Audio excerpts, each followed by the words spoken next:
ఇటీవల ఈ వైసీపీ గూండా రాజకీయాలకి గ్రామంలో నా కార్యకర్తలు కాపాడుకునే దానికోసం కొన్ని అవసరాల దృష్ట్యా వాళ్ళ బెదిరింపు చర్యలతో వైసీపీలో చేరడం జరిగింది. కానీ పార్టీలో గెలుపోవటం సహజం. ఒక పార్టీ గెలుస్తుంటుంది, ఒక పార్టీ ఓడిపోతుంటుంది. కానీ సరే వెళ్ళాం కదా వైసీపీలోనే అక్కడే ఉందాం అనుకుంటే గడిచిన 15 రోజుల క్రితం గౌరవ స్వర్గీయ నల్లపరెడ్డి శ్రీనివాసరెడ్డి గారి కుమారుడు ఆయన నల్లపరెడ్డి రాజేందర్ రెడ్డి ఒక ఆడియో రిలీజ్ చేశాడు. అది కూడా ఆయన సీఎం జగన్మోహన్ రెడ్డికి అత్యంత ఆప్తుడైనటువంటి ఆయన విజయసాయిరెడ్డి ఆధ్వర్యంలో ఒక మహిళ, ఒక సోదరి సమానురాలైనటువంటి వ్యక్తి మాట్లాడితే ఆ రికార్డు ఆడియోలో ఏం తప్పుంది, ఆమెం మాట్లాడింది, ఒక సోదరుడిగా భావించి ఎంతో ఆత్మీయంగా పలకరించి నీకు చెప్పినటువంటి మాటల్ని నువ్వు ఒక మోసపూరితమైన నీచమైన బుద్ధితో రికార్డ్ చేసి వదలడం నన్ను మానసికంగా కలిచివేసాయి. ఆ క్రమంలో నేను ఇటువంటి నీచుల దగ్గర ఇటువంటి రాజకీయ వేసిలు వీళ్ళు ఈ నల్లపరెడ్డి శ్రీనివాసరెడ్డికి పుట్టామని చెప్పుకొని గత 40 ఏళ్ల నుంచి చెప్పుకుంటూ ఓట్లు దండుకొని కోవూరు నియోజకవర్గాన్ని భ్రష్టు పట్టించారు. ఈరోజు గ్రావెల్ మాఫియా, ఇసుక మాఫియా, మద్యం మాఫియా, ఈ మాఫియాలతో కోట్లాది వేల కోట్లు సంపాదించి ఎక్కడో ఒక 4 ట్రైసైకిల్స్ కొని వికలాంగులకు ఇచ్చాను, నాకంటే సేవ చేసే వ్యక్తి ఎవడూ లేడని చెప్పుకొని పప్పం కట్టుకుని ఈ ప్రసన్న కుమార్ రెడ్డి ఈరోజు ఆయన సోదరుడు రాజేంద్రనాథ్ రెడ్డి ఆయన మీద ఒక ఆడియో రిలీజ్ చేశాడు. ఈ మొహం చూసి ముతకబారిపోయింది. నియోజకవర్గంలో ఎవ్వడు ఈ నియోజకవర్గంలో నీకు ఓటేసేదానికి సిద్ధంగా లేడు. ఇటువంటి వ్యక్తి సోదరుడైనటువంటి మమ్మల్ని ముంచేశాడు.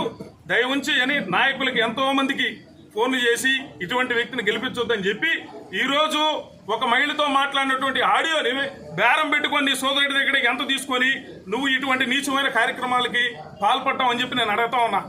ఈరోజు అటువంటి వ్యక్తుల్ని ఈ నియోజకవర్గ ప్రజలు తరిమికొట్టే రోజు దగ్గరలో ఉంది. ఇంతకంటే మీరు చేసిన అభివృద్ధి గురించి చెప్పండి తప్ప. ఈరోజు డ్వాక్రా మహిళల్ని మీటింగ్లు పెట్టావు, ఒక 4-5 వేల మందిని తీసుకొని వచ్చి ప్రతి మండలం మీటింగ్ పెట్టావు. వేమిరెడ్డి ప్రభాకర్ రెడ్డి అంతా ఒక ప్రజల్ని పేద ప్రజల్ని ఆదరించే వ్యక్తి, ఆయనంత మహానుభావుడు లేడని చెప్పి ఆయన దగ్గర ఎంత తిన్నావో మాకు తెలీదు, ఆయన్ని పొగిడిందే పొగిడు.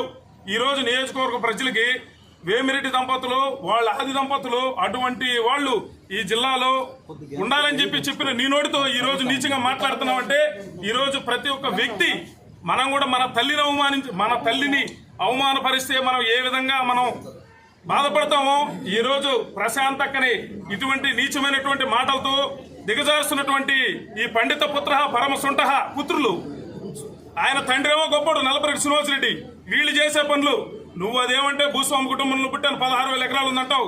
నీకు ఆస్తి ఎంతైనా ఉండొచ్చు, గుణం ఉండాలా. నువ్వు సాధారణంగా జీవించాలి, ఉన్నతంగా ఆలోచించాలా. నువ్వు ఉన్నతంగా జీవించి దిగజారులుగా ఆలోచించేటువంటి ఈ నల్లపరెడ్డి ప్రసన్న కుమార్ రెడ్డిని ఇంటికి పంపించాలా. అదేవిధంగా ఈ విజయసాయిరెడ్డి ఆయన సీఎం తర్వాత సీఎం అని చెప్తాడు. ఇదే నువ్వు చేసేది, మహిళలు మాట్లాడిన ఆడియో రికార్డ్ చేసేది. ఈ రోజు ఈయన ఏదైతే ఈ రాజేంద్రనాథ్ రెడ్డి స్టార్ కంపెనీ పెట్టుకున్నాడో ఈరోజు నేను తెలుగుదేశం పార్టీ అభ్యర్థి వేమిరెడ్డి ప్రశాంత్ రెడ్డి గారి దగ్గర పార్టీలో చేరిన అనడం కంటే మీకు కోవూరు శాసనసభ్యుడు అనేది మే 11 తర్వాత పోద్ది. కోవూరులో శాసనసభ్యురాలు అనే పదమే ఉంటది. చిరకాలంగా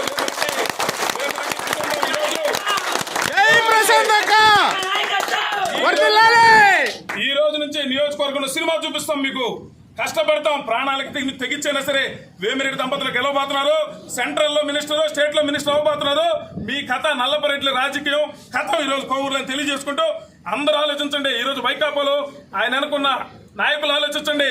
ఆయన నాయకులు ఆయన వెనుపడి వచ్చేదానికి సిద్ధంగా ఉన్నారు. ఈరోజు కొడవలూరు మండలంలో ఒక ఉన్నత పదవులు అనుభవించి ఆయన అనుకున్నటువంటి ఒక వ్యక్తి చెప్పాడు, ప్రసన్న కుమార్ రెడ్డికి ఓటేస్తే మన ఆత్మహత్య చేసుకున్నట్టున్నాయా, ఇట్లాంటి వాడికి ఎందుకు ఓటేస్తుందని నిన్నగా మన నాతో మాట్లాడు. వాళ్ళందరూ ఆ కొడవలూరు మండలంలో ఉన్నటువంటి రౌడీజానికి భయపడి మాత్రమే అక్కడ ఉన్నారు తప్ప గెలిస్తే అంత చేస్తానంటాడు, పంచాయతీ లెక్కను చూస్తానంటాడు. ఏందా నువ్వు చూసేది లెక్కలో, ఎస్పీకి చెప్తాను, డిఎస్పీ చెప్తాను, లోపలేస్తానంటాడు. నీ బెదిరింపులకు ఎవడు భయపడ్డు, నీ పని అయిపోయింది.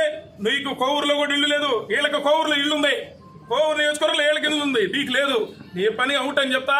కార్యకర్తలు అందరూ కూడా ఇటువంటి వ్యక్తిని మీరు చుత్తు కోరించాలా. ఇప్పటికే టౌన్ లో పందాలు కడుతున్నారు, ప్రశాంతంగా 40,000 పైన వస్తుందని.